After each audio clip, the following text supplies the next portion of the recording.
जय हिंद दोस्तों, मैं अजंत कुमार। आज हम लोग इस वीडियो में रेलवे ग्रुप डी का मोस्ट इम्पोर्टेंट क्वेश्चन देखेंगे। दोस्तों, रेलवे ग्रुप डी के एग्जाम पास करने का मौका नहीं छोड़ना है तो इस चैनल को सब्सक्राइब कर ले और बेल आइकन प्रेस कर ले, ताकि आपकी जो है से कि साइंस, मैथ्स और रीजनिंग की क्लास मिस ना हो। दोस्तों, जिस तरह से मैंने पढ़ कर रेलवे ग्रुप डी में सिलेक्शन लिया था, ठीक उसी प्रकार का जैसे कि GK GS, मैथ और रीजनिंग का क्लास करवाया जाएगा। इसलिए दोस्तों, सभी लोग क्लास को लास्ट तक जरूर देखेंगे ताकि आपका सिलेक्शन पक्का हो। दोस्तों, अब यदि देर करते हैं तो आपको जैसे कि हाथ से ये मौका गंवा देना पड़ेगा, क्योंकि जैसे कि आप लोगों ने देखा होगा कि रेलवे ग्रुप डी का वैकेंसी देखिए 2019 में आया था, उसके बाद कि कब आया है 2024 में आया है और अभी फ़िलहाल 25 में आया है। और इसके बाद जैसे कि इलेक्शन 5 साल के बाद है, तो समझिए कि इलेक्शन के टाइम ही ये जैसे कि वैकेंसी फिर आएगी। तो बहुत सारे लोग ऐसे हैं जिनका 5 साल में जैसे कि एज एक्सपायर हो जाएगा। इसलिए आप लोग इसको मौका नहीं गंवाना चाहते हैं तो आप लोग जैसे कि इस चैनल से जुड़े रहें। तो चलिए देखते हैं पहला नंबर क्वेश्चन। पहला नंबर क्वेश्चन कह रहा है कि पृथ्वी को सूर्य की परिक्रमा पूरी करने में कितना समय लगता है। तो आप लोग को बताना है और आप लोगों को क्वेश्चन का आंसर ये जैसे कि गेस करने के लिए 5 सेकंड का टाइम दिया जाएगा। तो आप लोग ज़रूर गेस करके कमेंट बॉक्स में अपना आंसर बताएंगे। तो इसका जो राइट आंसर हो जाएगा आपको बताना है, ये हो जाएगा 365 दिन 6 घंटे। 365 दिन 6 घंटे। तो ऑप्शन बी राइट हो जाएगा। चलिए आगे देखते हैं अगला क्वेश्चन। दूसरा नंबर क्वेश्चन कह रहा है कि रक्त का द्रव भाग क्या कहलाता है। तो रक्त का द्रव भाग क्या कहलाता है आप लोगों को बताना है। तो ये जो कहलाता है प्लाज्मा कहलाता है। क्या कहलाता है? प्लाज्मा कहलाता है। दोस्तों, आप लोग जो है कि अगर किसी को लगता है कि यहाँ पे GK GS का क्लास नहीं करना है तो सब्सक्राइब ये चैनल को क्यों करें, तो आप लोग को बता दें कि यदि आपका सिलेक्शन हो जाता है उसके बाद जो गाइड चाहिए वो यहाँ से इस चैनल से प्राप्त कर सकते हैं। क्योंकि जैसे कि मैंने फाइनल सिलेक्शन लिया है तो हमको जैसे कि इसके बारे में पूरा डिटेल से पता है, तो आप लोग मेरे से गाइड ले सकते हैं और जितना हमसे होगा उतना गाइड करेंगे। ठीक है? तो आप लोग इसलिए भी चैनल को सब्सक्राइब कर सकते हैं। तो चलिए देखते हैं तीसरा नंबर क्वेश्चन। तीसरा नंबर क्वेश्चन कह रहा है कि फोटोसिंथेसिस प्रक्रिया के दौरान पौधे क्या छोड़ते हैं। तो फोटोसिंथेसिस प्रक्रिया के दौरान पौधे जो है कि क्या छोड़ते हैं आप लोग को बताना है। तो ये जो छोड़ते हैं ऑक्सीजन छोड़ते हैं। क्या छोड़ते हैं? ऑक्सीजन छोड़ते हैं। चलिए आगे देखते हैं 4 नंबर क्वेश्चन। 4 नंबर क्वेश्चन कर रहा है कि भारतीय संविधान का संरक्षक कौन है। आप लोग को बताना है कि भारतीय संविधान का संरक्षक कौन है। तो कौन है? तो ये जो है सर्वोच्च न्यायालय। कौन है? सर्वोच्च न्यायालय। ऑप्शन सी को लॉक करेंगे और आगे बढ़ेंगे। नेक्स्ट नंबर क्वेश्चन कह रहा है, ये रेलवे से संबंधित है कि भारतीय रेलवे की स्थापना किस वर्ष हुई थी। ये सभी को पता होना चाहिए। तो कब हुआ था? तो ये जो हुआ था 1853 ईस्वी में हुआ था। कब हुआ था? 1853 ईस्वी में। तो ऑप्शन बी को लॉक करेंगे और आगे बढ़ेंगे। चलिए next number question most important question है, 5 स्टार क्वेश्चन है। कह रहा है कि पीतल किन 2 धातुओं का मिश्र धातु है। तो पीतल जो है कि किन 2 धातुओं का मिश्र धातु है आप लोग को बताना है। तो ये जो है तांबा और जस्ता का है। किसका किसका है? तांबा और जस्ता का। ऑप्शन ए को लॉक करेंगे और आगे बढ़ेंगे। नेक्स्ट नंबर क्वेश्चन कह रहा है कि किस प्रकार की शक्ति मांसपेशियों में संग्रहित रहती है। तो कैसा रहता है आप लोग को बताना है। मोस्ट इम्पोर्टेंट क्वेश्चन है, 5 स्टार क्वेश्चन है। तो ये जो रहता है रासायनिक ऊर्जा। कौन रहता है? रासायनिक ऊर्जा। नेक्स्ट नंबर क्वेश्चन देखते हैं। अगला क्वेश्चन 8 नंबर क्वेश्चन कह रहा है एक कुंडली घोराड़ा दोष किससे संबंधित है। मोस्ट इम्पोर्टेंट क्वेश्चन है। तो किससे संबंधित है आप लोग को बताना है। तो ये जो है भूकंप से है। किससे? भूकंप से। एक ऑप्शन ए को लॉक करेंगे और आगे बढ़ जाएंगे।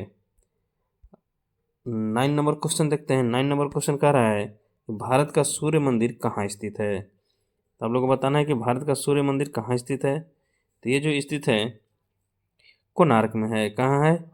कोणार्क में। तो ऑप्शन बी को राइट करेंगे और आगे बढ़ेंगे। नेक्स्ट नंबर क्वेश्चन कर रहा है कि बोरॉन परिवार में कौन सा तत्व आता है। तो बोरॉन परिवार में कौन सा तत्व आता है आप लोगों को बताना है। तो ये जो आता है एल्युमिनियम आता है। कौन आता है? एल्युमिनियम। ऑप्शन सी को लॉक करेंगे और आगे बढ़ेंगे। चलिए नेक्स्ट नंबर क्वेश्चन देखते हैं। कह रहा है कि इंडियन नेशनल कांग्रेस की स्थापना कहाँ हुई थी? मोस्ट इम्पोर्टेंट क्वेश्चन है, वीवीआई क्वेश्चन है। तो कहाँ हुई थी आप लोगों को बताना है। तो ये जो हुआ था मुंबई में हुआ था। कहाँ हुआ था? मुंबई में। और कमेंट बॉक्स में ज़रूर बताएंगे कि इंडियन नेशनल कांग्रेस की स्थापना कब हुई थी। चलिए आगे बढ़ते हैं, अगला क्वेश्चन देखते हैं। अगला क्वेश्चन कह रहा है कि पानी की घनता सर्वाधिक कब होती है? आप लोग को बताना है कि पानी का घनत्व जो है सर्वाधिक कब होता है। तो कब होता है? तो ये जो होता है 4 डिग्री सेल्सियस पर होता है। कब होता है? 4 डिग्री सेल्सियस पर।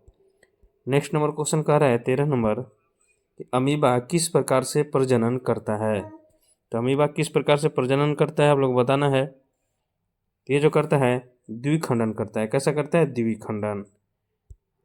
अगला क्वेश्चन देखते हैं। 14 नंबर क्वेश्चन कह रहा है कि दुनिया का सबसे छोटा महाद्वीप कौन सा है? तो दुनिया का सबसे छोटा महाद्वीप कौन सा है? तो ये जो है कौन है? ऑस्ट्रेलिया है। कौन है? ऑस्ट्रेलिया। तो ऑप्शन बी राइट हो जाएगा। चलिए अगला क्वेश्चन देखते हैं। अगला क्वेश्चन कह रहा है कि किसे भारत का लौह पुरुष कहा जाता है? मोस्ट इम्पोर्टेंट क्वेश्चन है। तो किसको कहा जाता है?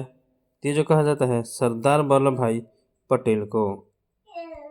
अगला क्वेश्चन देखेंगे। अगला क्वेश्चन कह रहा है कि लाल रक्त कणिकाओं में कौन सा रंग द्रव होता है? तो कौन सा रंग द्रव्य होता है? तो ये जो होता है हीमोग्लोबिन होता है। क्या होता है? हीमोग्लोबिन। नेक्स्ट नंबर क्वेश्चन कह रहा है कि शीतलहर किस कारण से आती है? 17 नंबर क्वेश्चन कह रहा है कि शीतलहर किस कारण से आती है? तो ये जो आती है उत्तर से पश्चिम पवन, यानी तेज उत्तर से पश्चिम पवन से। चलिए आगे बढ़ते हैं। अगला क्वेश्चन कह रहा है कि कटप्पा नायक किस राज्य की पारंपरिक कला है? मोस्ट इम्पोर्टेंट क्वेश्चन है, ये 5 स्टार क्वेश्चन है। तो इसका जो राइट आंसर हो जाएगा कर्नाटक हो जाएगा। क्या हो जाएगा? कर्नाटक। अगला क्वेश्चन कह रहा है कि विद्युत धारा की स्थायी मात्रक क्या है? तो विद्युत धारा की स्थायी मात्रक क्या है? तो ये जो है क्या होता है? एम्पियर होता है। क्या होता है? एम्पियर होता है। तो हम लोग को बताना है कि ओम किसका स्थायी मात्रक है। चलिए नेक्स्ट नंबर क्वेश्चन कह रहा है कि भारत में न्यूनतम समर्थन मूल्य एमएसपी किस संस्था द्वारा घोषित किया जाता है? तो किसके द्वारा घोषित किया जाता है? ये जो किया जाता है कृषि लागत एवं मूल्य आयोग द्वारा। नेक्स्ट नंबर क्वेश्चन कह रहा है, मोस्ट इम्पोर्टेंट क्वेश्चन है, जल वाष्प को द्रव जल में बदलना क्या कहलाता है? तो क्या कहलाता है? ये जो कहलाता है संघनन कहलाता है। क्या कहलाता है? संघनन। तो ऑप्शन बी को राइट करेंगे और आगे बढ़ जाएंगे। नेक्स्ट नंबर क्वेश्चन कह रहा है कि कौन सा विटामिन जो है से कि एंटी बेरी विटामिन कहलाता है? मोस्ट इम्पोर्टेंट क्वेश्चन है। तो कौन सा कहलाता है? तो ये जो कहलाता है विटामिन B1। कौन कहलाता है? Vitamin B1। अगला क्वेश्चन देखेंगे। अगला क्वेश्चन कह रहा है कि भारत में पंचायती राज व्यवस्था किस देश में प्रेरित है? मोस्ट इम्पोर्टेंट क्वेश्चन है, 5 स्टार क्वेश्चन है ये। तो भारत में पंचायती राज व्यवस्था किस देश से प्रेरित है? तो ये जो है इंग्लैंड से। कहाँ से है? इंग्लैंड से। तो ऑप्शन ए जैसे कि राइट हो जाएगा। नेक्स्ट नंबर क्वेश्चन देखते हैं। अगला क्वेश्चन कह रहा है भारतीय नागरिकता किस अनुच्छेद में वर्णित है? तो भारतीय नागरिकता किस अनुच्छेद में वर्णित है? तो ये जो वर्णित है अनुच्छेद 5 से 11 में। कौन में? 5 से 11 में। नेक्स्ट नंबर क्वेश्चन देखते हैं। नेक्स्ट नंबर क्वेश्चन कह रहा है कि लाल किला किसने बनवाया था? लाल किला किसने बनवाया था? तो ये जो बनवाया था शाहजहां ने। तो दोस्तों टोटल इस वीडियो में 25 क्वेश्चन था। तो आप लोग जैसे कि अपना स्कोर कमेंट बॉक्स में ज़रूर बताएंगे और ये भी बताएंगे कि ये सेशन कैसा लगा।